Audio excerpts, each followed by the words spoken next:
어느 날부터인가 저희가 만나는 반려견 보호자들에게서 이해할 수 없는 행동이 늘어나기 시작했습니다. 손이나 발, 몸통을 사용해서 개를 밀거나 개의 앞을 가로막아 서 있거나 개의 앞을 막아서서 반대편으로 밀어붙이기까지 하는 그런 모습들이요. 너무 많은 분들이 공통적으로 이해할 수 없는 똑같은 동작들을 하니까 그 모습이 기이해 보이기까지 했습니다. 뭐지? 몰래카메라? 그래서 그분들에게 이유를 물었더니 반려견이 짖거나 달려들면 이렇게 바디블로킹 하는 거라고, 이것이 바디블로킹이다 라고 다른 곳에서 배웠다는 답변이 돌아왔습니다. 제가 당신은 반려견과 대화하고 있나요? 라는 책에 바디블로킹, 시각적 블로킹에 대해서 썼는데요. 반려견에게 바운더리를 알려줄 때, 반려견을 보호할 때 다양한 일상에서 블로킹이라는 방법을 사용할 수 있고 내 의사를 효과적으로 반려견에게 전달할 수 있는 방법의 하나라고 간략하게 책에서 몇 차례 언급을 했죠. 그런데 이 바디블로킹이라는 단어를 전혀 다른 의미로 사용하는 분들이 있는 것 같아요. 그래서 보호자 여러분들의 혼란을 덜어드리기 위해서 제가 정의하고 책에 기술한 바디블로킹, 제가 교육에서 가르치는 블로킹이라는 단어의 정확한 뜻, 그리고 올바른 방법에 대해서 설명해 드리겠습니다. 바디블로킹은 일반적인 단어니까 그 단어를 어떤 의미로 쓰든지 그건 자유겠죠. 이름을 블로킹이라고 하든. 그러나 세 가지 짚고 넘어가야 할 점이 있습니다. 첫째, 많은 분들이 바디블로킹이라고 이름 붙여서 사용하고 있는 방법들은 제가 정의하고 기술한 바디블로킹이 아닙니다. 전혀 다릅니다. 둘째, 많은 분들이 바디블로킹이라고 부르며 하는 그 동작들, 몸통, 손, 발로 반려동물의 몸을 밀치는 것, 방패를 들고 반려동물을 밀어붙이는 것, 몸으로 가로막는 것, 발로 차는 행동 등등은 반려동물에게 해서는 안 되는 부적절한 행동입니다. 블로킹이라 부르던 뭐라고 부르던 상관없이 이런 방법들은 바람직하지 않습니다. 뒤에서 다시 설명드리겠습니다. 셋째, 이런 행동들은 반려견의 행동을 컨트롤하는데 전혀 도움이 되지 않습니다. 그런 방법을 사용하던 분들 스스로 효과가 없더라고 말씀하셨죠. 그냥 모르고 봐도 효과가 없을 것 같지 않나요? 이렇게 해서 차단할 수 있다고 생각했다면 그냥 바보해.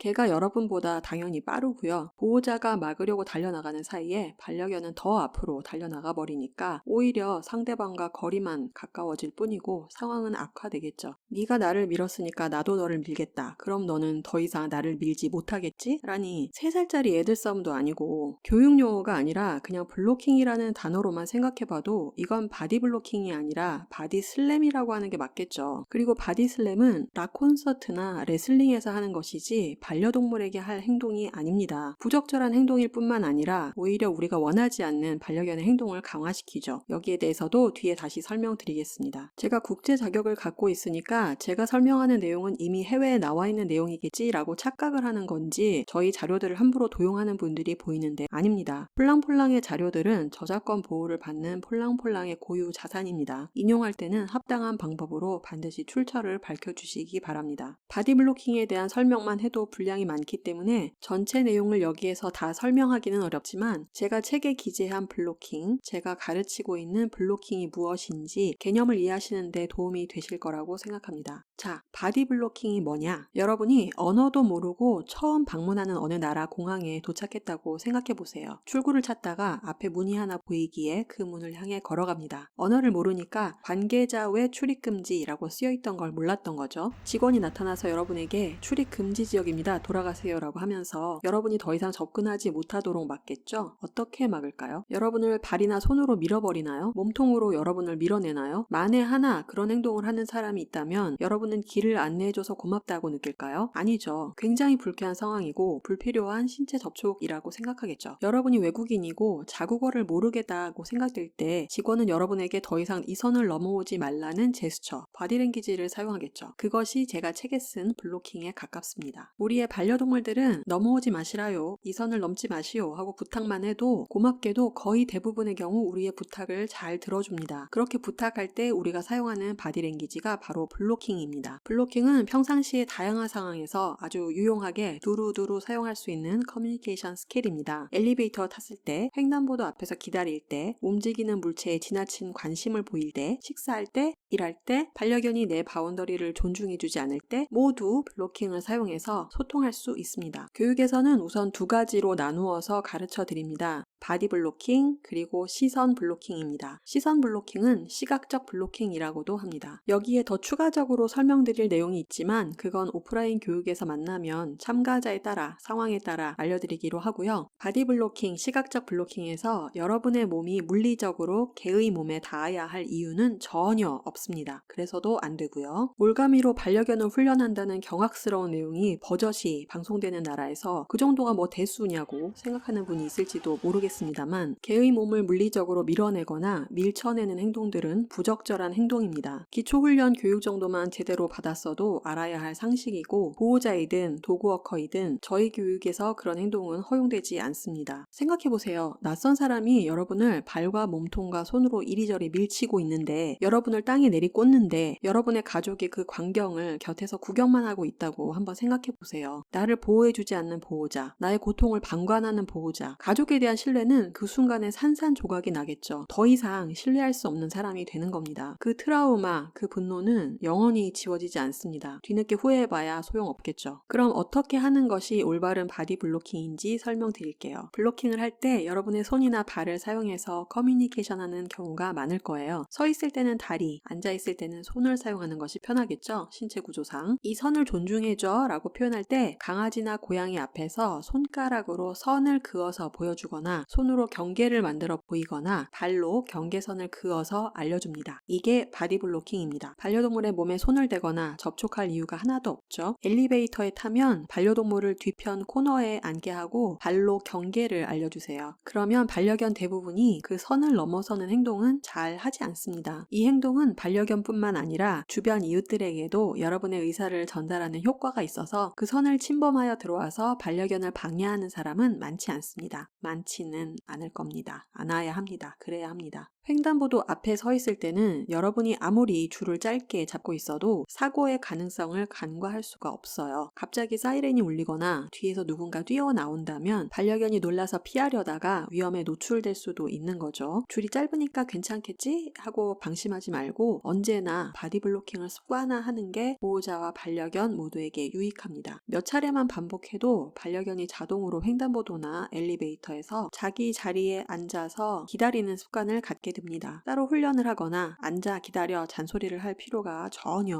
없는 거죠. 바디 블로킹을 할 때는 반려동물로부터 먼 쪽, 그러니까 바깥쪽의 다리로 블로킹 해주세요. 그러면 여러분의 몸통이 반려견을 향하게 되겠죠. 그 상태여야 여러분이 한편으로는 반려견을 체크하고 반려견이 여러분에게 뭔가 이야기할 때 바로 들을 수 있으면서 다른 한편으로는 동시에 주변 상황을 체크할 수 있습니다. 신호등이나 차량 움직임, 사람들의 움직임, 다른 개의 움직임 등등을 체크하는 거죠. 제가 반려견 산책 교육할 때 항상 하는 말이 있죠. 한쪽 눈은 반려견, 다른 한쪽 눈은 주변 상황을 보세요. 보호자에게 뛰어오르는 습관을 갖고 있는 반려견 또는 다른 개를 보고 짖고 달려드는 행동을 하는 아이인 경우에는 여러분 몸통으로 막아서는 행동은 아무 의미가 없습니다. 영상에서 보신 것처럼 아무 효과도 없고 효과만 없으면 다행인데 반려견을 짜증스럽고 욱하는 아이로 만들어버리죠. 반려견은 바보가 아니고 여러분의 몸은 다른 개를 보지 못하게 막을 수 있을 정도로 드넓지도 않습니다. 그보다 더 중요한 사실이 있죠. 사람은 시각이 우선이지만 개는 후각이 우선입니다. 반려견은 상대방의 움직임만을 보고 긴장하거나 흥분한 게 아니에요. 반려견은 이미 냄새를 통해서 상대방의 존재를 강렬하게 확인하고 있단 말입니다. 여러분이 막아선다고 상대방의 존재감이 사라지지 않아요. 그러니까 몸개그는 이제 그만. 그런 상황에서 여러분이 몸으로 반려견 앞을 막아서고 목줄을 팽팽하게 잡고 씨름을 하면 여러분의 반려견이 느끼는 불만, 흥분, 분노는 시간이 갈수록 고조됩니다. Barrier frustration에 해당하죠. Barrier frustration에 해당하죠. 창문, 목줄, 벽, 울타리, 막아서는 보호자 등등등 이 벽만 넘으면 원하는 걸 얻을 수 있는데 무엇도 아닌 이 벽 하나 때문에 바깥 세상으로 나갈 수 없을 때 라푼젤이 느꼈을 그 답답함, 처한 상황에 대한 불만, 분노, 마음에 끌어오를 부정적인 감정들을 한번 상상해보세요. 당장 벽을 부숴버리고 싶은 심정 느껴지죠? 오죽하면 머리카락을 타고 내려갔겠어요. 이런 상황을 반복하는 건 그런 부정적인 감정들을 반려견에게 반복 연습시키는 느끼는 것과 같습니다. 시간이 갈수록 반려견이 느끼는 감정은 증폭되고 호르몬도 더 빠른 속도로 분출됩니다. 처음에는 그저 단순 호기심이나 두려움이었던 것이 상황이 반복되면 될수록 혈압이 오르고 맥박이 빨라지고 점차 짖기 시작하고 그 다음엔 달려들기 시작하고 내가 이렇게 속이 터져도 누구도 도움을 주지 않는 상황에 열폭하는 지점까지 가게 되는 거죠. 늘 말씀드리지만 막아서 해결되는 건 아무것도 없습니다. 게임 못하게 하면 더 하고 싶고 먹지 말라면 더 먹고 싶고 놀지 말라고 하면 더 놀고 싶고 그렇지 않던가요? 효과적으로 차단이 돼서 상대방이 더 이상 거슬리지는 않으면 그나마 다행인데 보셨다시피 전혀 그렇지가 못하잖아요. 내가 힘들어하는 상황에서 보호자가 도움을 주기는커녕 앞에서 알 수 없는 행동을 하면서 방해를 하면 어떤 감정이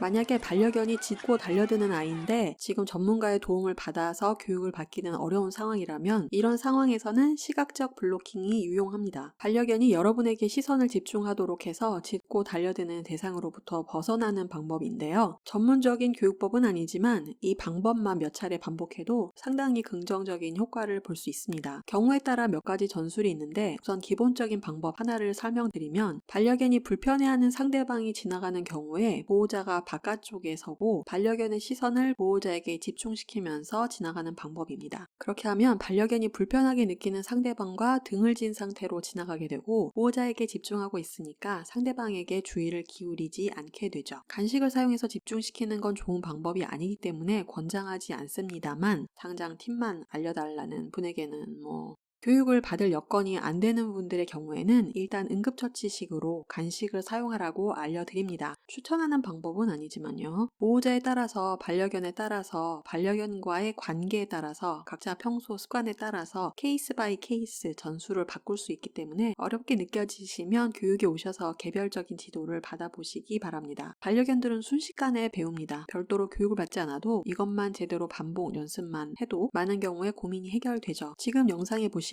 반려견이 산책 중에 갑자기 얼어붙은 것처럼 멈추죠. 왜일까 맞춰보시렵니까? 앞에 아가가 다가오고 있는데 아가가 높은 소리를 내면서 낯선 걸음걸이로 자신에게 다가오는 것이 너무나 불편했던 거죠. 아, 싫어. 어쩌지?